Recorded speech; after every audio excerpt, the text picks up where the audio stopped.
welcome to your award-winning The Reasons I'm Broke podcast, bringing you the reasons we're broke every single week through news and headlines ranging from comics, movies, TV, video games, and more.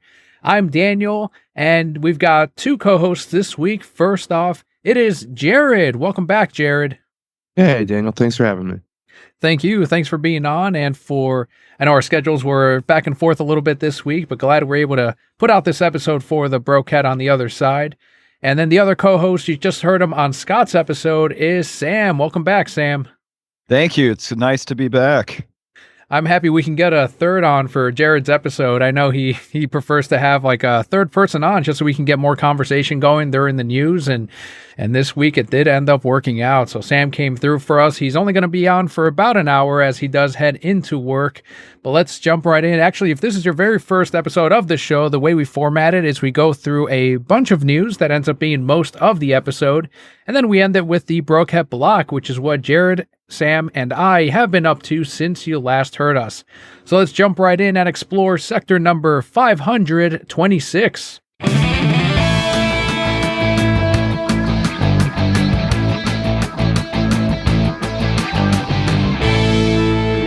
So this one took over the video game world as a massive leak of Grand Theft Auto 6 footage over the weekend has been making the rounds online, showcasing a ton of early footage.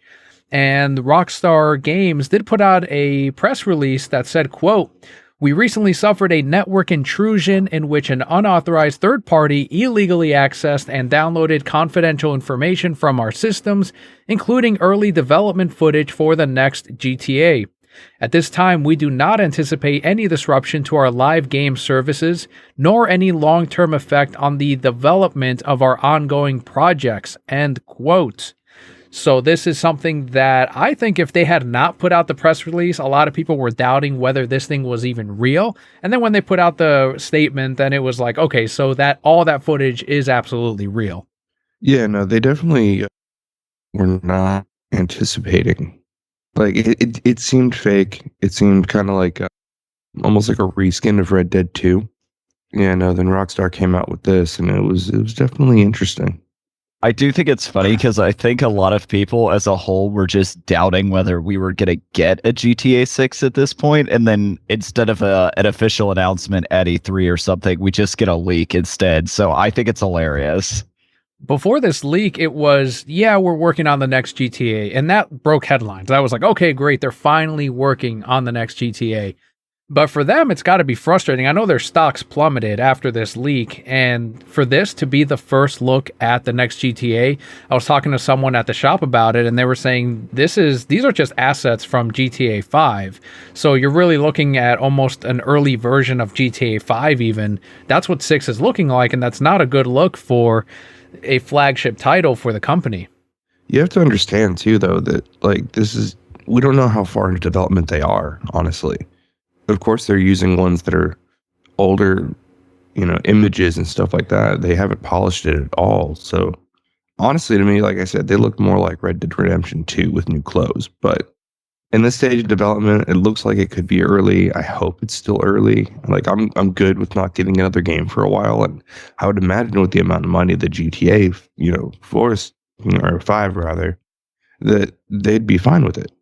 Yeah, it's not super surprising that they're, if it is still the very early stages of development, using assets from GTA 5, because one, I'm sure they just want to use it as a baseline to go off of. Two, that game is disgustingly successful for them, so I'm sure they're going to want to reuse certain aspects of it. That's not entirely shocking as long as they improve this as it goes along. And I think that while their stocks are going to take a hit for now, and it is kind of a joke on the internet a little bit on some of this early footage, I don't think it's enough to kill the game. We're still, I don't expect this game for another 6 years, to be honest with you. And I think by then they will have showcased way better footage, more features in the game that we didn't expect. Some people are saying it's like a Bonnie and Clyde type of story is what we're getting out of this. So you'll play as two characters. I don't know if that's true or not, but the footage seemed to confirm some of that. And it is GTA at the end of the day. Everyone's going to buy them. In 6 years, there's going to be a whole new generation of kids. And I mean that because kids play GTA. They would come into GameStop. They'd convince their parents, like, I'm just going to drive around town. I'm not visiting the strip clubs. And some parents would be like, yeah, that's fine as long as you don't do those things. And they'd buy them GTA. So it's going to sell to a bunch of kids and to a bunch of adults that love GTA. And I think the same thing is going to happen for 6. I think they're going to be okay. Yeah, and to be honest, people are going to forget about this by the time the game actually comes out. And I'm not saying this like to be negative or offensive, but there's so much fucking information that comes about games now. Like, to keep your attention span fixated on one leak over the span of, like, let's say, like, liberally this game comes out in 3 years, even then, no one's going to remember this. Like, there's going to be some other shakeup that's happened by then. I mean, that's fair. I'm gonna remember it, but you know what I mean? Like, I'm like, oh, this was way better than the leak. But that's fair. What I say. And if it's not, then you'll go, the fucking leaks.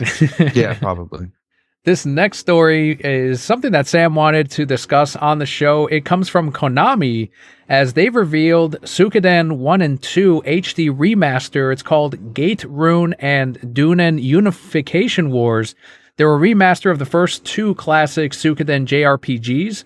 So some of the updated features include that all background illustrations have been upgraded to HD. There's updated effects that breathe new life into the animation, the pixel animation. New sound effects, battle sound effects are also now in HD. And there's also a newly added autosave, which is a good feature for modern gaming especially. And then a big one too is battle fast forward. As we all know, RPGs back in the day would not give you very rarely any kind of fast forward, so you'd have to sit there through all the animations. So that sounds like another quality of life improvement. Right now, this remaster is due out on Microsoft's Xbox One, the Nintendo Switch, PC, and other consoles in 2023. Yeah, so a big reason I wanted to bring this up is a couple of things. So one, these games are a big deal in the JRPG community, and they have not had any kind of release since their original productions, which were on PS1 and Sega Dreamcast. If you look Suikoden 2 up right now on Amazon, this game is about, last I checked, $200. Fuck that. Yeah, just getting another way for people to play these games, I think, is a really smart move on Konami's part, because there is a big audience for it. And also, like you said, adding quality of life, upgrades to a franchise that a lot of people really want to sink their teeth into can only make you money, in my opinion. Another interesting part of this is, in recent years, Konami has been more known for shelving projects and, getting in arguments with Kojima and things of that nature, as opposed to actually greenlighting anything, much less like re-releasing a 25-year-old game. So it's a very interesting move on their part. Jarrod, do you have any experience with Suikoden? I know for me, I was not a JRPG guy growing up. No, I had to say I've never even heard of them. We won't spend too long on this one, but they were pretty ahead of their time. So in addition to your typical turn-based enemy encounters, you also had like 120 allies that you could recruit, because it was a military-based strategy game, and you actually had large-scale skirmish battles that how many allies you recruited would come into play, because they would then bring like more platoons into your army. So they were very ahead of their time, and because of that, they've gotten rave reviews over the last 2 decades. But people just have had no way to play them other than spending exorbitant amounts of money through the secondary market. Perfect. So those resellers are not liking that at all. What we're going to say? No, I'm sure people are very upset. Well, that on top of that, even if you can get a hold of the old copy, I mean, that sounds like it's way more than the system. Right, exactly. You know what I mean? Like, if you get the Dreamcast, those cover like, $100 or so. So you're looking at $300 just to play a game. Right, exactly. And with the with retro games as a whole skyrocketing recently, it's really not a small investment anymore. So I'm glad that they are getting this so that people can actually play them. Well, Suikoden, once again, will be available starting next year, and that's probably when if you are a collector, look out for that time period, because usually when they get a remaster or re-release, very much like in gaming too, when a card gets reprinted, the original price sometimes goes down. So it's something to keep an eye out, especially. And this week we do also have some MCU news. Pretty rare on the podcast, but we do have it here, so it's probably a positive thing, right? That's a good thing. That are extremely negative. Better, it's funny to talk about, yeah. So She-Hulk director Anu Valia has said she looked to Taika Waititi's Thor Ragnarok for inspiration on crossing together superheroes and comedy. Valia said, quote, "I was looking to what Taika Waititi did with Thor Ragnarok. Like, he balanced that so well. I think that was maybe out of the Marvel films, that was like the most forefront of my mind," end quote. Well, I think that explains why a lot of people haven't been liking She-Hulk and have been criticizing a lot of the humor in that show. And I'm sure it's not as bad as Waititi's Ragnarok. I don't know, maybe it is, but I can't imagine too many things being as bad as that. But any director, any artist should never look to Ragnarok for anything other than, this is not how you make, not even a superhero movie. This is how you don't make a movie. I personally, I'm probably going to catch flack for this. I am not the biggest She-Hulk fan, so I haven't been watching this.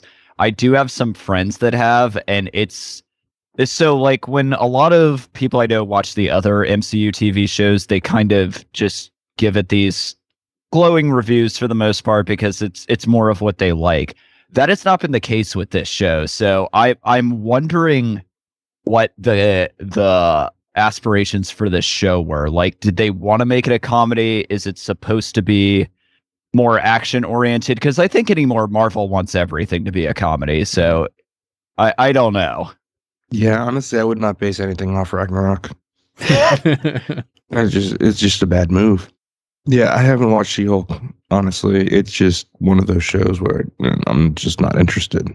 Like, I saw the stuff that it was giving online. I'm like, I'm good.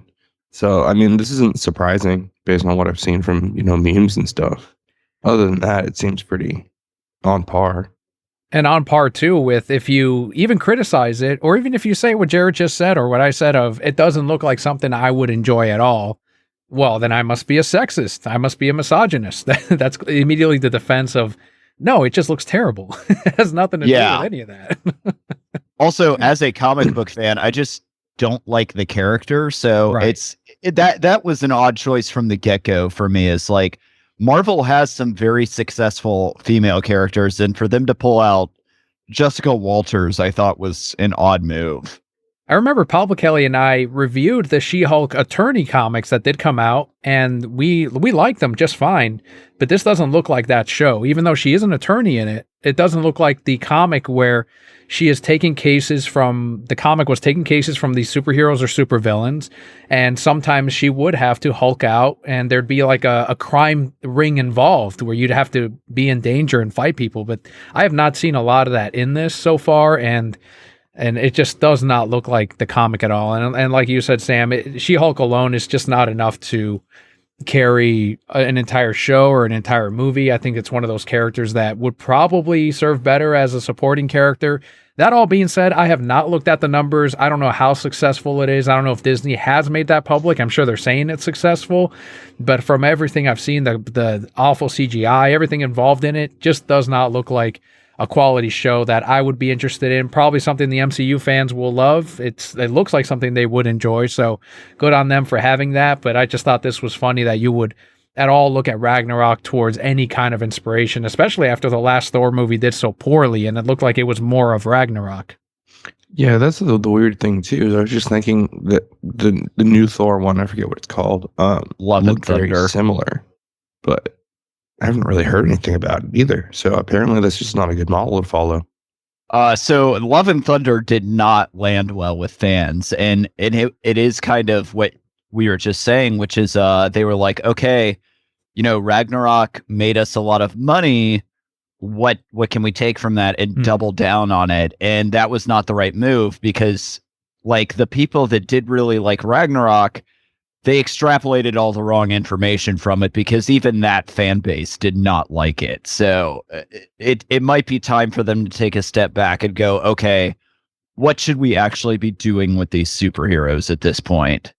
Because it's like Marvel fatigue and superhero fatigue at this point in movies is starting to become very real. Yeah, it is. And that was one of the things that when MCU fans would say, Love and Thunder, that wasn't very good. And it's like, you guys, they were saying it was too much comedy, right? They were like, it's really comedic. And I'm like, that's what you guys loved about Ragnarok. Honestly, if I were Disney, I would give you more of the same. And it sounds like they did.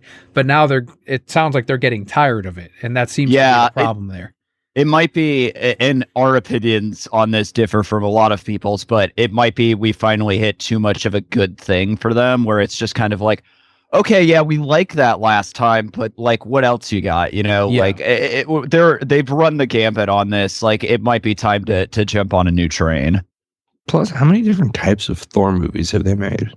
This Love and Thunder was 4. Right. So it's just, I think they need to go in a different direction, but the direction they're heading is not one that I'm even remotely interested in. So, I mean, if that's the way they want to go, then have fun. And Daniel and I were talking about this. They're now at the point where they're just bringing in huge acclaimed actors and just wasting them in these like slapstick comedy roles. Like that movie had Christian Bale in it, and everyone that saw it said like that was the only part of the movie that I really liked, and he's not in it enough. And then they do some stupid shit with him. So I don't know what their end game is with that stuff. That was the first thing I told Bobby when he told me, hey, Batman's in Thor. And I'm like, which one? And he told me Christian Bale. And I'm like, waste of talent. What a waste to have someone like that on there. Like, Matt Damon was in the last 2 Thor movies. And it's like, you had fucking Matt Damon, and he's this little bit character. You had, what's her name? And Ragnarok played the villain. And, Helen Mirren? No. So I think Ellen Mirren might be someone else, but I'll take a look at it. But I mean, she's a huge actor, and I think she had just come off of an Oscar, I believe. Blanchett. Kate Blanchett, yeah. And it's like, again, why even bother with these huge actors? Like, they don't care. They're getting paid. Christian Bale himself, he didn't even know what an MCU was when he got cast. and he was, so it's like, they don't give a damn. But to me as a viewer or even a fan of these actors, it's like, damn, they're not going to be used to their full potential. They're there to collect a paycheck, and that's kind of it. They don't know how to use them.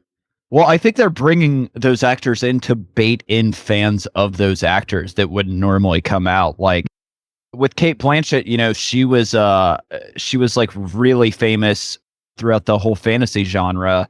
And I think people just went, oh, you know, if we cast her in this, it's going to give our movie this like ambiance that or people will perceive it that way. And they'll come out just to see what role we cast her in. And Ragnarok had good returns, so it obviously worked for them to some degree, but that's kind of the problem, is they're just doubling down on everything that worked at some point. If you are an MCU fan, let us know if you are feeling post-Endgame fatigue on Twitter at Reasons I'm Broke. It is definitely something I have heard before this episode. It is something that even MCU fans that I know are like, yeah, after Endgame, I've kind of checked out. So let's see how that goes for them. We do have more DC news this week, as DC Comics will revisit one of its weirdest Earths this December in Tales from Earth 6, a celebration of Stan Lee. So DC is calling it a commemorative one-shot anthology that features new stories based on the 2001 and 2002 series of one-shots that were titled Just Imagine. So the concept, in case you missed this original line of comics, which I don't remember being successful at all, but the original Just Imagine were co-written by Stan Lee and Michael Uslan, and they were illustrated by various artists. And it was basically a what if Stan Lee created DC's most iconic superheroes like Wonder Woman, Batman, Superman, Green Lantern, just like he co-created and stole many of Marvel's iconic characters. So this whole thing was already a bad idea from the beginning, because much like Bob Kane, his best Batman ideas weren't from him. They were from someone else named Bill Finger. For Stan Lee, they were from some other people like Jack Kirby. So it's kind of like, all right, let's see what you got. And he's like, oh, I don't have anyone to fucking steal this from. So he came out with these weird looking characters. Batman is just a man bat, is what it came down to. Green Lantern is basically Ion. from what I've seen, and it's just a really bizarre set of books, and I really don't see why they're doing this aside from hopefully capitalizing on the Stan Lee name and trying to make money off of it. Makes Yeah. sense. I mean, you can probably draw in some of the Marvel crowd. I don't think they're going to go for it super much, but I mean, they're there. It's hard to say. I think it's funny that you said you don't remember them being successful, because my best memory of these was seeing them at the dollar bin of my local comic shop in high school, and my friend buying all of them just because they were $1. And then we go back to his house and read all our books, and he's just like, God, what a waste of $7. And I'm like, yeah, you could have gotten this whole Jeff Johns Teen Titans run for the same amount of money. And he's just like, yeah, I don't know what the fuck I was thinking. It looked weird, so I thought it might be interesting, and it wasn't. So it's just funny because it's like, oh, I remember these. I remember seeing them and going, oh, I bet I can guess why these are in the dollar bin. It's funny because I just finished the Stan Lee Fall and Rise of Stan Lee, and the ongoing theme of it is that he could not create his own original successful projects. That was the biggest problem with him, is towards the end of his life, he had over a decade of projects that they announced, him and POW Entertainment, and they never came about. And yeah, some of that was because they were just, everyone was stealing money from everyone, including Stan. And that's why they were just taking money from investors and then pay themselves out over and over again. And that was their scheme for years. And then Stan played I'm just an old guy, I don't know what's happening. And it's like, no, you've done this for years, Stan. What are you talking about? And then when they tried to get him when they forced him and pinned him down to like, all right, let's create this character. And then like the most successful one was Stripperella, and that went on for maybe a season, and then it just went away. That was it. And even that, Pamela Anderson had to rein him in because he was like, I want nudity. And she's like, I don't want to do this with nudity. And he's like, okay. and that was that. Fine. I already got paid on this anyway. Pretty much. Yeah, so it's weird. I don't see this happen. If I were still managing that comic shop, I would not order heavy on this thing because I don't see many people caring. Stan Lee fans, I'd have to ask them, see if Marvel fans would come out for this. But me, as a Batman fan, as someone who's gone through, we've had a trade of this shit before, and it's not good. Why revisit it? Not a good idea.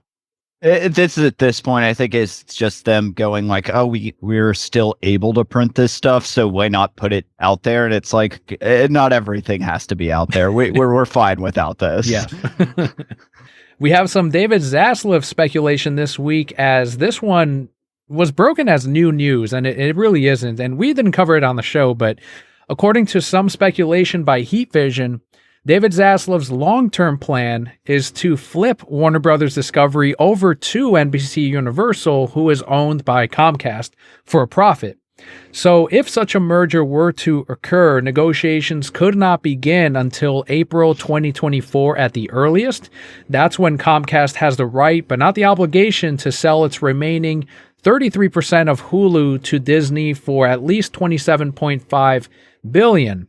And speaking September 14th at the Goldman & Sachs Technology Conference, Comcast CEO Brian Roberts suggested that rather than selling their minority stake to Disney in 2024, he would be open to buying the streaming platform outright. So right now, Comcast is not interested in a merger, but in a couple of years, Zaslav used to work for NBC Universal. Last year, this was on a couple of websites. Sil Abdul Link specifically covered it, saying, yeah, Zaslav wants to build up Warner Brothers Discovery so that it's profitable and then sell it to Comcast. That was always his plan. So this is all coming out again as if this is like a desperation move, but this has always been Zaslav's plan, is to make a shit ton of money off of projects that he can flip for a profit. So, and he did it with Discovery Plus. He's done it over at Universal, and now he wants to do it with Warner Brothers Discovery. He saw the bad state of things, and he's like, it can't get any worse than this. Only way to go is up, and he knows how to do this shit.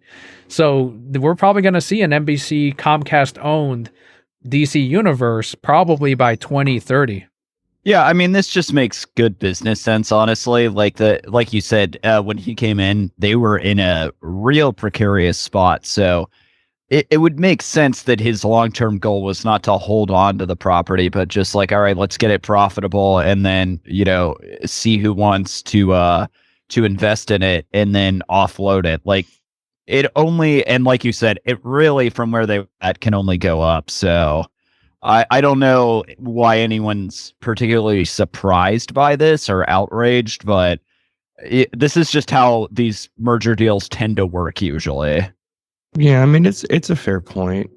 2024 seems kind of soon though, as far as like getting Warner Brothers profitable. I agree. Yeah. And they've said that it's a long-term play. And to get it profitable in 2 years, like you were saying, they were spending millions of fucking dollars over the last 5 years on projects that were not making money. You're right. It's going to take more than 2 years. And that's even if this year Zaslav's movies were coming out and he's like, no, these are my 10-year plan films and they're going to be profitable. Even if you brought back Zack this year and he had a movie coming out this winter, it would still not be enough to make money by 2024. You're absolutely right. All he can show is growth if he's going to start having those negotiations in 2024. But do you think, Jarrod, that we're probably going to look at negotiations much later in the late 2020s instead of as early as 2024? It's entirely possible. I mean, I'm sure we're going to see negotiations in 2024. I just don't know that they're going to go Zaslav's way. Oh, okay. So you're saying it's probably going to be even less of a money 100%. deal. It's. I mean, based on what I know about him, just from reading, I don't have a personal relationship, obviously, but he seems like the kind of guy who's going to get what he wants. It's just a matter of how long. Yeah, I mean, I do agree with you. 2024 seems real quick, but I do think maybe he's just saying like, oh, we're going to open it up to bidding or whatever you want to call it at that point. I don't know if he necessarily is like, oh, we'll for sure have this flipped by then. I could be wrong, but I don't see it being profitable or profitable enough for another huge company to be interested by that point. Yeah. No. Also, who's putting the 2024 date out? So they're going based. Question. They're going based on just that contract ending. With Hulu. No. So this is basically just speculation. Exactly. So they're going to speculate. He's going to sell it like 4 times by the time he actually does. I'm sure. Mm-hmm. One of the decisions that the new regime have made since taking over Warner Brothers is the sequel to 2005's Constantine, starring Keanu Reeves. We're officially having it. It is in the works at the company, and Francis Lawrence, who worked on the first film, will also be directing the sequel, which is a huge deal to me. As part of an overall deal with Warner Brothers, J.J. Abrams will be producing. He had previously been developing a new Constantine HBO Max exclusive series, which would have been a part of the Justice League Dark shared universe. That project has since been canceled. We hadn't heard anything Justice League Dark since they even announced it, since JJ took those $250 million and ran for the hills. Like, he did not do shit up until this point. And now it seems like Zaslav and crew went, yeah, we're not doing any of the Justice League Dark universe that you wanted. Instead, work on producing this film. And that's what we're getting. From what I've been reading is that Zaslav did not want that Constantine. He wasn't interested in a new one. He instead wanted to invest in what already existed. A name like Keanu Reeves, much bigger than he was back in 2005. So he sees the sequel as probably more profitable than the first one by the time it releases.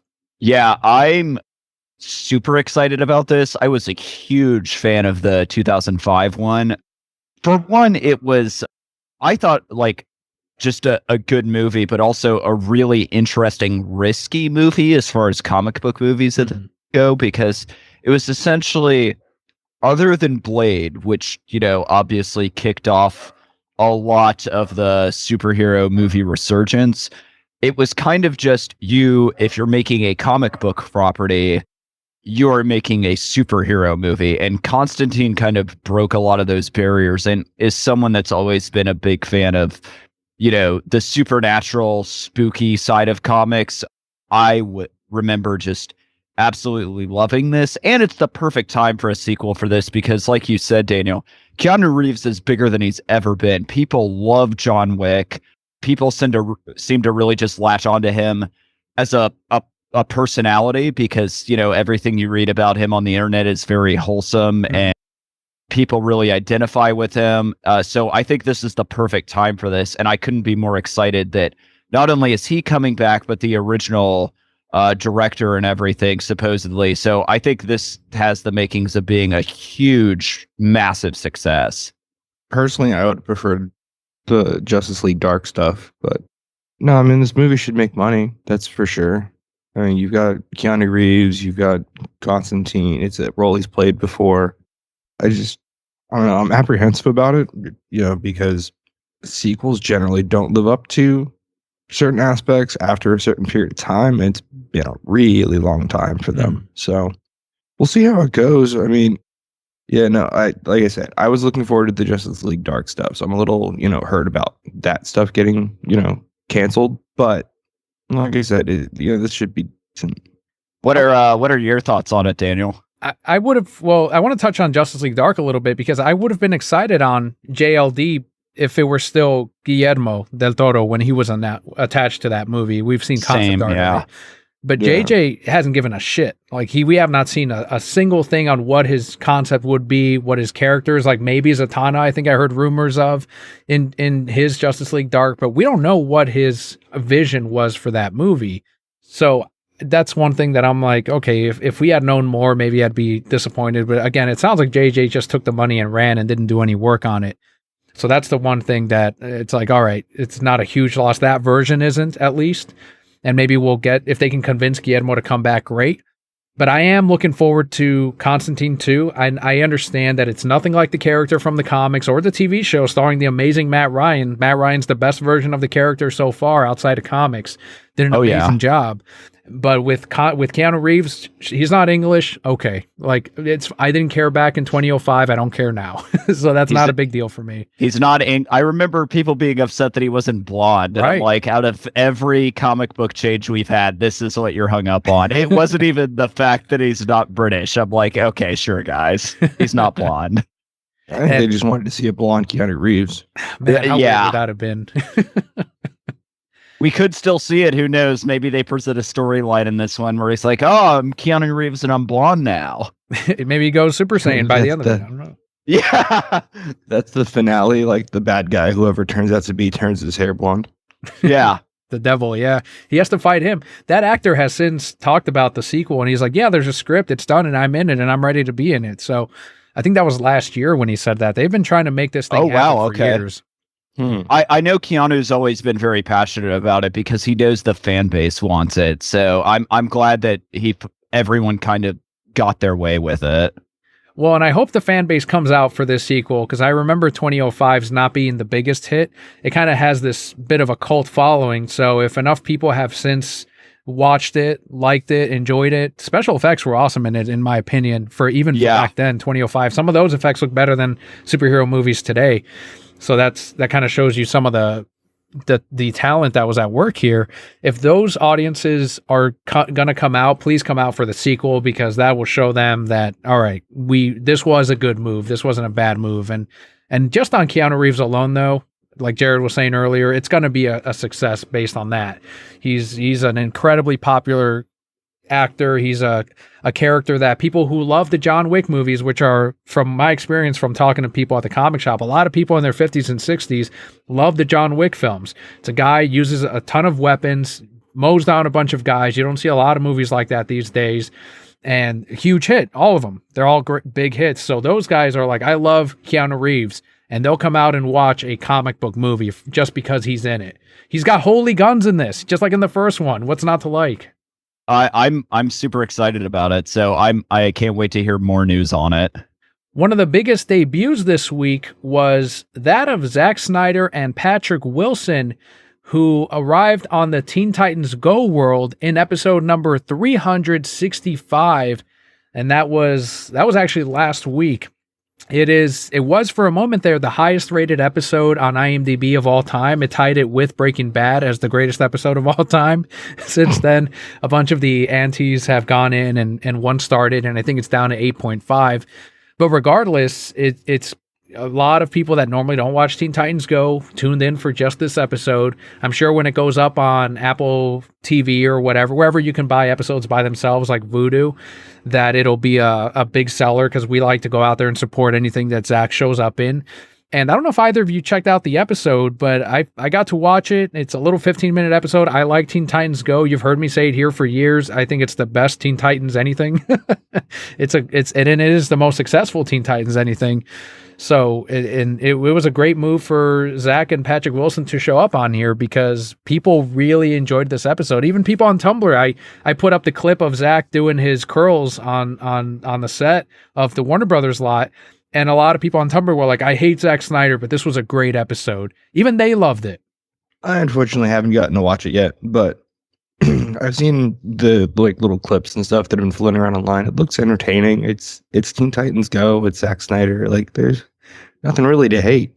Yeah, Daniel, the clip you showed me at work I thought was really great. I love the humor in it. I never super got into Teen Titans Go because I'm one of the people that heavily watched the Teen Titans series that was on before that, because that came on when I was in like late middle school and high school. So I was super into that. And then when that ended, I was like, I can't move on from it. But I really enjoyed the clip you showed me. I love the joke that came about from it, where after you see this really well animated fight, when they're asking them for the Snyder cut and then they all get haircuts. I think that's great. That's really good humor that appeals to both like kids and adults, because it's just like, oh yeah, that's funny. I was telling you, I don't think kids, well, they don't know who Patrick Wilson or Zack Snyder are. So when they showed up in their cartoon, they're like, who the hell's this guy, right? They're probably thinking, but they got to see this really cool animation of the Titans taking on Darkseid in the history lesson of the Snyder cut, all animated by Jay Oliva. And it looks fucking incredible. It looks amazing. Like I showed it to you and you're like, I would watch a whole movie of that, a whole series of that. Absolutely, yeah. It's like little kids got their first taste of adult animation in a way, or what some, like, I guess, cooler version of the Teen Titans, which they've done several already in Teen Titans Go that I think are awesome. They did the 80s one where they're riding in motorbikes and wearing animal fur, all this crazy shit, like super 80s. And they've done it before, but this is like the first time that they've showcased a type of animation that appeals to both, I think would appeal to both adults and kids. It's kind of like, I don't know, like if I wish I were a kid seeing this for the first time, just to kind of, I'll ask Leo. I haven't shown him this episode yet. I want to see what he thinks of that. That's a good point that you brought up. Actually, I didn't think about that. This is kind of like maybe getting kids excited about the future of what they get to watch as far as superhero animation when they get older. Like, hey, when you're older, like, look at how cool this looks. This is what older superhero fans and comic book lovers get to watch. So, like, you have something to look forward to. That is interesting. We know Zack likes to play 4D chess. Do you think any of this is planned to, like, well, in about 10 years, there's going to be a Justice League 3, and those kids will then be like, hey, what was up with that animation? What was that based on? And they'll have that nostalgia from when they were kids and maybe create future box office tickets out of that. If so, that's a very good long-term game plan, because I'm a 30-year-old man and it kind of worked on me. So, Jarrod, do you have cable Spectrum? Because that's how I was able to watch it. I don't know if you have Spectrum, but you can go on demand and it's on there right now. No, we've just got the internet through them, so I'm gonna have to wait for it to come out on a streaming service of some kind. Gotcha. Yeah, we'll post the link once it's up. I visited my parents and they still have cable, and my sister was able to pull it up on demand, and I was like, oh, perfect. Fucking amazing. It was up right there. I love that that's everyone's access to cable is you like go to an older family member or an in-laws and you're like, oh, that's right. You are even more ancient than me. You still have a plug-in cable system. Right. Which honestly, even then, if you think about the way the cable works, like with the on-demand, it's all streaming. It's just streaming to this weird operating system. Yeah. A slow, weird, non-reliable operating system. Caveman streaming. Yeah. Zack Snyder!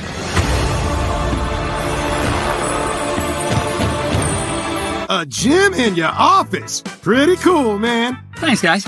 Teen Titans, right? He knows who he is. So this last bit of news does involve Jay Oliva, who animated that amazing Teen Titans sequence. I won't take that away from him. And for the last 3, 4, 5 years, he's been great on Twitter.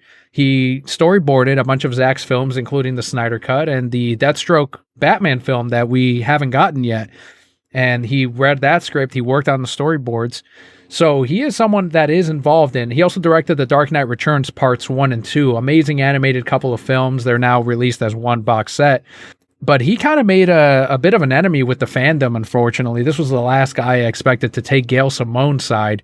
If any of you weren't involved in that bit of controversy online, Gail Simone went on her usual rant, anti-Snyder rant, and the fan base went after her. Like, all right, well, if you're going to come after us, we're going to go after you. And including myself, you saw some of those tweets that I posted on Discord.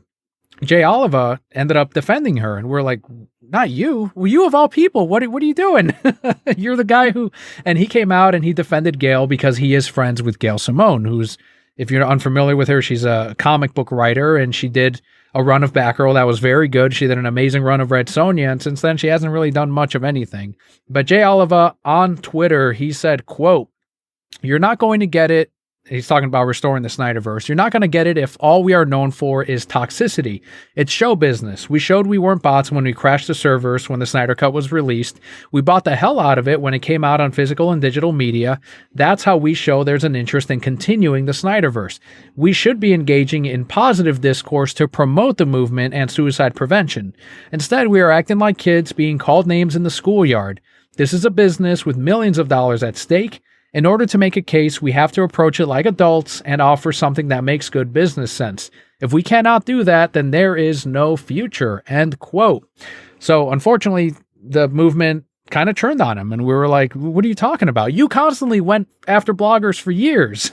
Like Zack Snyder he went after one blogger one time and saying that he would enjoy Saturday morning cartoons, and that's not what the Snyder Cut is, so he should probably not watch the Snyder Cut.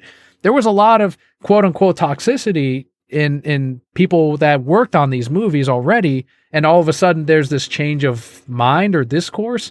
So it was kind of bizarre. So I know you guys aren't as entrenched in some of the Twitter drama as I am, but I do want to know what you guys think of the quote unquote toxicity that the fan base is viewed for, and whether or not it works against the Snyderverse, or if it even matters at this point with how far along we've gotten. This particular comment feels a lot like the do as I say, not as I do mentality. Yeah. Like you said, I'm not on Twitter, so I'm not aware of a lot of the discourse and stuff. But yeah, like I did know, like, he's been an advocate for better or worse the entire time, and he's been one of the main people engaged in the type of behavior that he's talking about. So it's just a weird heel face turn. And you brought up a good point. This could just be that Gail Simone is his friend, so now now he feels responsible for some of this. So it's like, oh, okay, I'll double back on this one because I know her personally, so I don't want to, tarnish any relationship there. But it is a weird turn of events for him of all people to come out and make a statement like that. I don't know. The things I keep seeing from the Snyderverse crowd, I would say, is it seems a bit divided between like people who are kind of like on the, I would say, the J Oliva side, and people that are just like, no, what the hell are you talking about? You know what I mean? I think that's going to be an issue coming forward. Like y'all are going to have to decide which way you want to go with it. What he's saying makes some sense, but like you said, he's done this stuff before himself, so it is a bit of a weird turn. Well, and sorry, I was just going to ask you, Daniel, as someone that's like really involved in the movement, how did you take this? Because I imagine it may have been one thing if someone else that had been completely passive was saying this, but it's like you said, like, dude, you're the main one. So I was interested to hear how this affected you. I felt betrayed. Yeah. Felt a little hurt.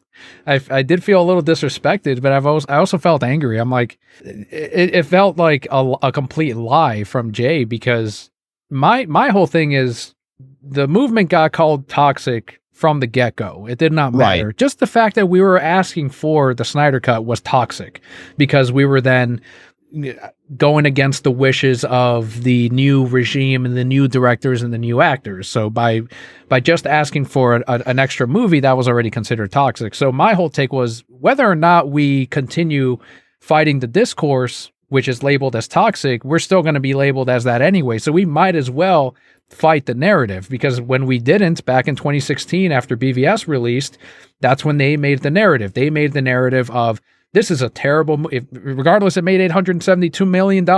This is a terrible movie. And Warner Brothers listened to the critics. They listened to the Rotten Tomatoes score and did not follow the dollars. And now this is why they're where they are now.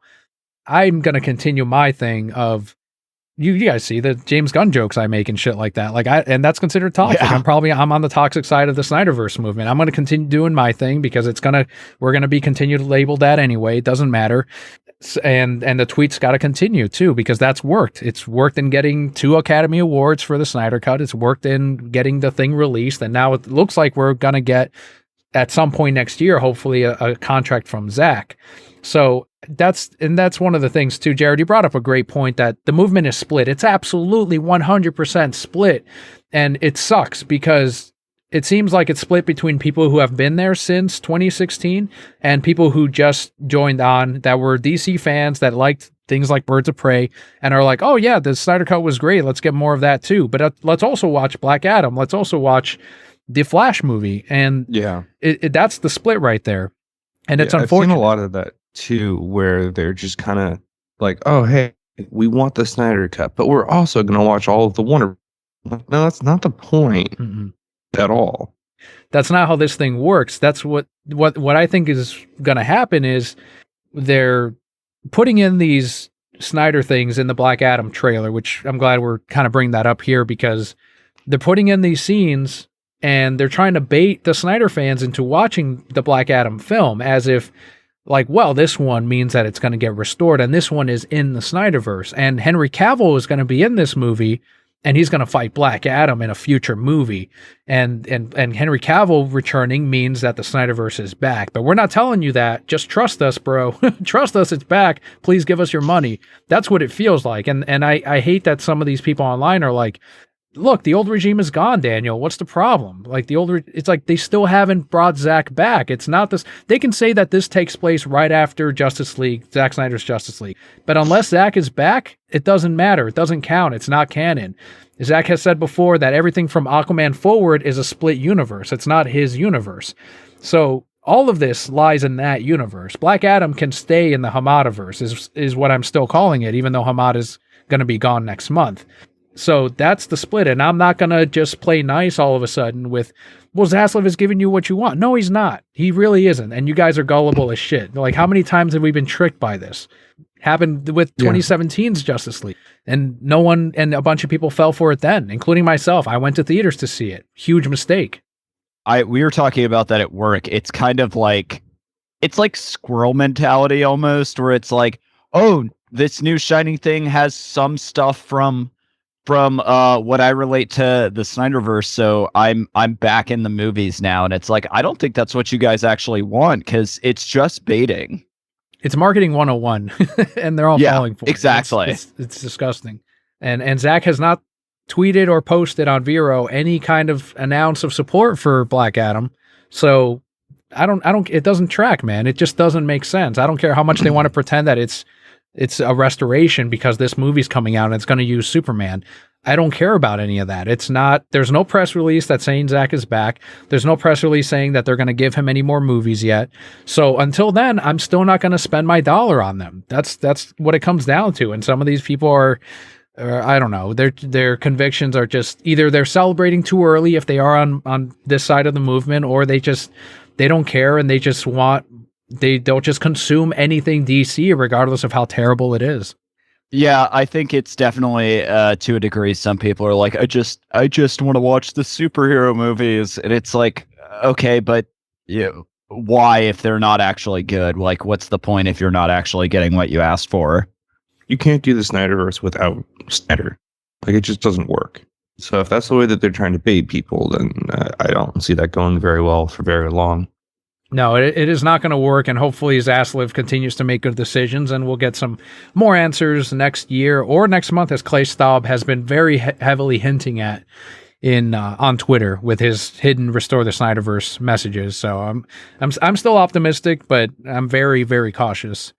But that does wrap up the bulk of news for the week. let's head into the final portion of today's episode. It is the Broket Block, what Jarrod, Sam, and I have been doing since you last heard us. So we'll start off with you, Jarrod. What's been going on this week? What have you been playing, reading, or watching, or what's been making you broke this week? Well, I started a new job, so that's fun. You left the old one completely? Yeah, no, I'm done there. Gotcha. Now I'm working for an equity firm, which is a significant amount more money and also better working hours for the most part. Well, after I get a handle on everything, that's been the thing this past couple weeks.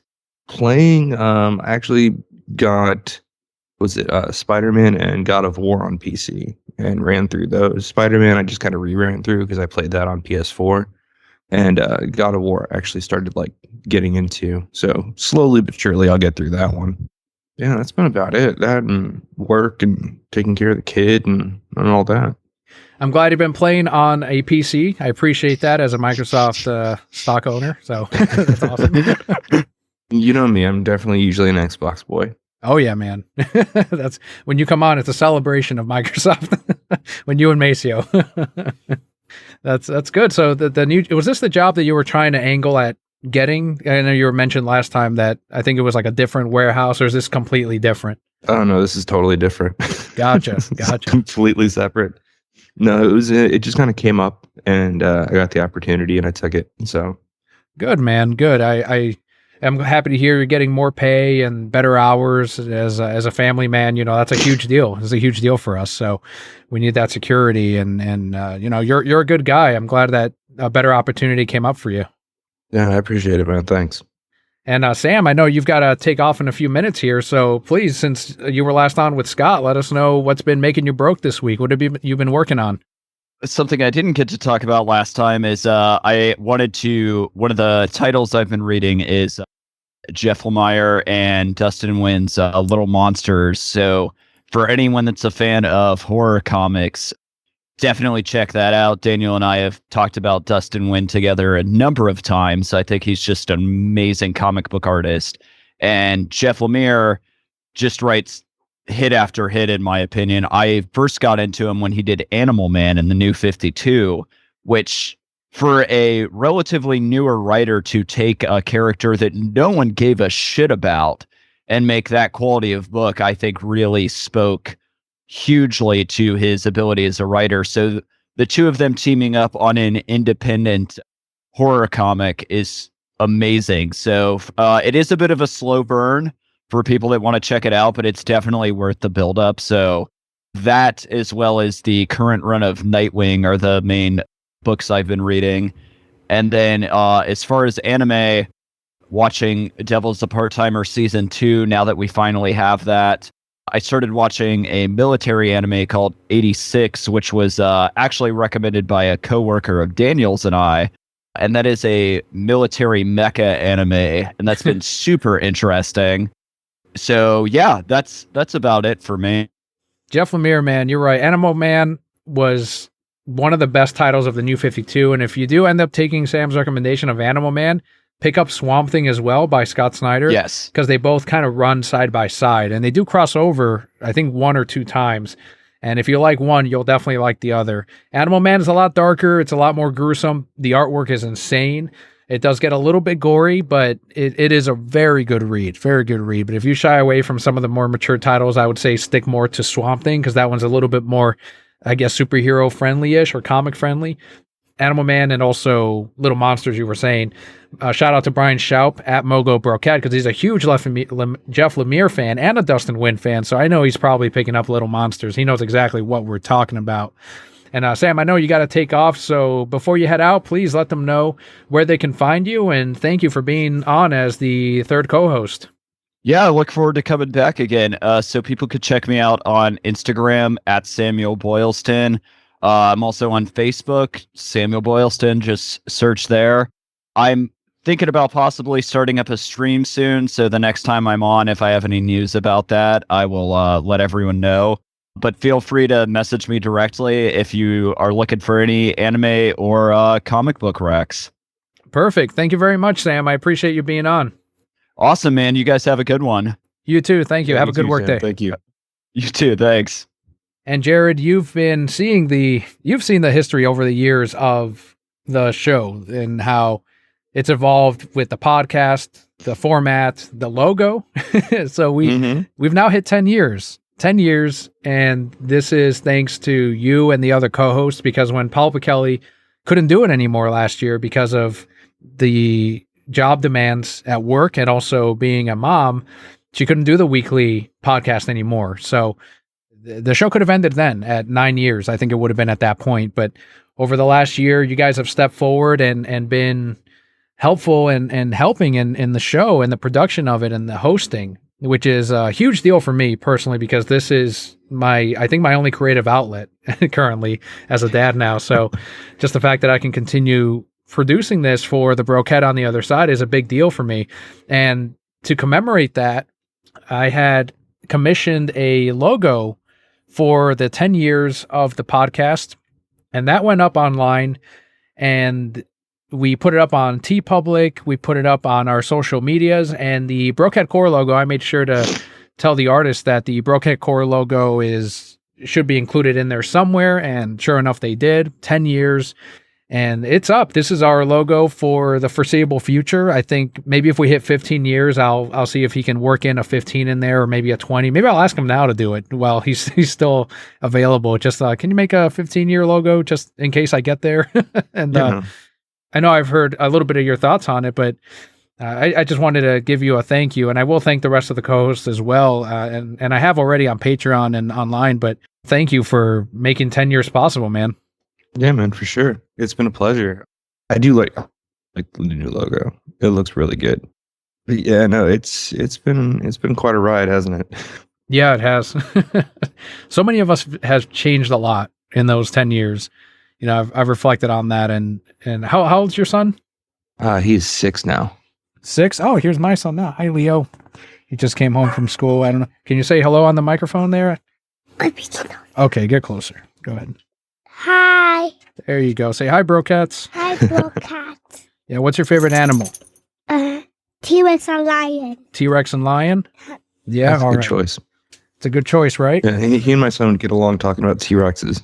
Oh, I bet. You going to school? All right. Have a good school day. I'll see you after school, okay? And I'll jump in here too, because I'm here as well. It is Palpa Kelly, since we're talking about 10 years. Things certainly have changed in 10 years, but I'm so proud of this guy right here for keeping it going for that long. Thanks, Palpa Kelly. Yeah, that's it. I'm going back to school too. That's what they call a cameo or something, right? I don't know what they call it. Right, something like that. It's like she Stan Lee'd it. Yeah, yeah. But yeah, I mean that's exactly what I'm talking about here. Of, you know, we weren't parents 10 years ago, and now we've got like this whole different life. It's kind of insane, and I feel like I'm getting old. I don't like it. yeah, it does. It absolutely feels that way. Have you noticed that commercials now appeal to our generation? Like you hear the music. Oh my god. Yeah, it's so bad. And it's like, oh my, it wasn't me by, I forgot who it was, but that's playing on like credit card commercials. And I'm like, I listened to that in high school, and now they're playing that. They're appealing to my generation, no longer to my parents. Like to my parents. Yeah. Remember it was like 80s music, a lot of that, 70s music. And, well, what is the saying? It's like, we're no longer in the oldie station. We're on like the grocery store. Yes, that's true. Yeah. Like I'll go through and I'll like, I know this song. I don't like it. That's where we're getting, man. The generation, my son's generation, our son's generations will eventually go through that as well. But it's just kind of interesting that being in that stage of life, and then eventually we'll be past, and eventually it won't be our music anymore. So while it's a bittersweet thing, I'm also like, fuck it. Even if it's terrible music they're playing that I recognize, I'm like, all right, well, it's our turn now. Like it's our turn to be appealed to and to marketed to, I guess. I don't know. It's bizarre, but that just goes to show you 10 years ago, this shit wasn't happening. When we started this podcast, this shit was not happening. That's the stage of this. And are you saying that we ruined the world, or? Well, I don't know if it's better, man. I definitely don't know if it's better. Our generation may have been, maybe they were right. We were a mistake. No, I'm not that negative about it. I think there's some very positive things about our generation, especially with a lot of the information being as readily available if you know where to find it. And that wasn't the case when we were kids. It was just whatever you saw on the news or in the newspaper or on TV, that was it. And today, at least we can communicate with people throughout the world, throughout the state. I wouldn't be talking to you if I were in my 30s in the 90s. We wouldn't be we wouldn't have this right now. So I probably wouldn't know, honestly, most of my friends. Exactly right. So that's a big thing. And again, just huge changes in the last 10 years. I know some Brokehead Core members have been there since day one. Some have been there since day one, and some have joined in over the last couple of years. This may be someone's first episode, but just a good reflection on how different the landscape is, different podcasting is. A lot of podcasts pod fade is what they call it. And within their first couple of months, they're like, this isn't what I thought it'd be. Or why aren't I Joe Rogan right now? Like, why aren't I getting millions of downloads right now? So because there's only one. There's only one. There's only one Joe Rogan. And he's been at this for longer than he's been podcasting. He was a host and shit. Like he was a huge deal. Yeah, he did the Fear Factor stuff. And honestly, he started it just as a way to just get an excuse to get to his friends. And I mean, this is kind of what this has become. Yeah, and then he also he had that UFC contract. That's where I knew him from. And then eventually I'm like, oh, he also podcasts. And I didn't know that. So, but that's just how these things go. It's a marathon for me still, always, the podcast. It's a hobby for me. If I had done this for the numbers or for the $34 on Patreon, then I would have quit a while ago, right? But it's well, it's a little hard to raise a family on $34 a month, but a little bit, yeah. But huge thanks again, and I appreciate it. I know you've been a part of this for years now, so I appreciate it, Jarrod, and I always enjoy our conversations on here, on Discord, on Twitter, and this goes to the rest of the co-hosts and hosts as well. I'm glad I was able to meet you through someone else, and that the events ended up coming the way they did. And yeah, it's a good sure. Like I said, honestly, like my main, I guess, online friend group is definitely on the Discord. Yeah, I think that's kind of the way it's going with me as well. Like, there's my coworkers; they're great. I've made friends with Sam, for example, and Bobby. I get to work with. That's awesome. I've stopped the Bobby updates because I'm like, I think they stopped caring on Discord. They're like, this is. I'm guessing you all just assume that's how he looks all the time, anyway. So it's like, yeah, that's kind of how I figured it. Like him going outside and like fighting wasps and stuff, just looking like that, and kicking off hobos. There's a lot of homeless people, some crazies. Yeah, he calls the cops on them too. But yeah, that's kind of that on repeat. But there you have it. Thanks again to you and the rest of the co-hosts and to the Brokehead Core members. This is the first episode since the new new logo debut, and we hope you enjoyed it. And if you want a t-shirt, that is available again on our TeePublic, and the rest of it has been updated through our social medias with the new logo. And this week, we want to thank our friends over at Tree Frog Grading. If you're in the Pokemon TCG community and you want to get your cards graded, I have been sharing them on social media.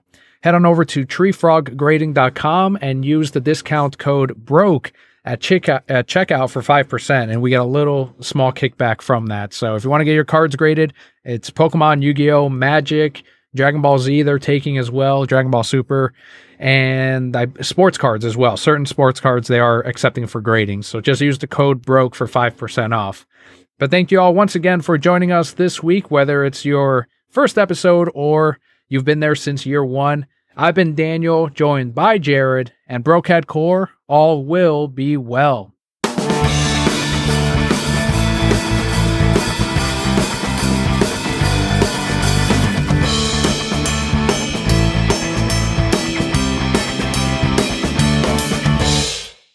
Since you know them, Lazy Gaming guys, Scott and Julian are both co-hosts on here. I want to know what they'll look like in 10 years. Like, I want to know what that's going to be like. Honestly, I feel like Scott could go full Costanza. Yeah, I could see that. I'm trying to think of like a celebrity version of what Julian could look like, but I can't really think of one because he's just Julian. I think Jacques, because he's in a relationship now, is the most likely to maybe have a kid or two in 10 years. Yeah, it's possible. And I don't know if Julian will be on and off relationships still, as he has been, I like to think. Yeah, plus it's a little bit harder for him to get pregnant. A little bit, yeah. Although in 10 years, I don't know. Who knows? Yeah, you never know. Crazier things have happened. And then I think Scott will be the most unchanged of the three. He seems very set in what he does and his routine. He likes to be comfortable. Definitely likes to be comfortable. So I think he's going to be the most unchanged in that time period. But Watch him though, like be the most changed. Right, yeah. In 10 years. That would be kind of hilarious. He's like this super cool guy, has this crazy hairdo, tons of money.